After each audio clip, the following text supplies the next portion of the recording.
Okay, Matt's going to go through now and explain all the electronics. He's more knowledgeable on electronics than I am. He's my go-to guy.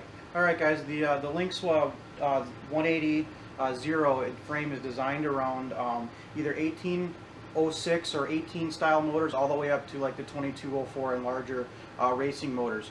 Rich's build today, we're going to go with the Emax red bottom 1806. 2280 kVs, and the reason for that is his flight style and his FPV. He probably won't be racing this, but this will make it a lightweight but still fairly responsive setup on 3S or batteries, and that should hold up really well. With that theme in mind, keeping it lightweight, the 180 is designed around a full-size flight controller, the 30.5 mounting holes. So instead of doing a separate power distribution board, we've decided to go with the Furious FPV Combi flight controller with built-in PDP up to 150 amps.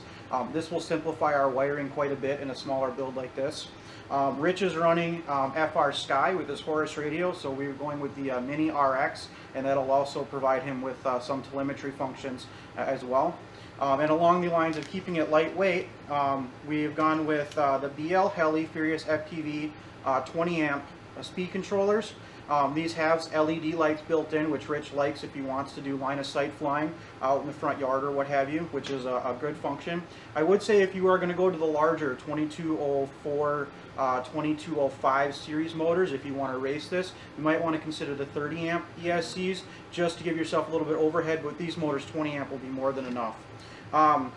The camera we've decided to go with on this build is the Flier Aero, and the reason for this is because it comes with a built-in OSD for voltage, which again, we're going lightweight on this build to simplify our wiring, and on those smaller motors and 3S, build as light as possible. Simple the better for me. Yep, and this camera is one of the many options. Basically any camera that has the 26mm spacing, like the HS1177 or you know, any of the common case cameras like this will work really well. Like the Sony HS1185 is what the manual calls for.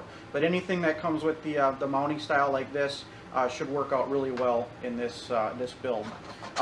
Again, because we have a built-in OSD, we're not going with anything super fancy on the video transmitter. We're going with the FPV Ninjas Pro 200 milliwatt for outside flying. If you were going to consider this for longer range or for flying by yourself, you might want to get one of the variable power transmitters.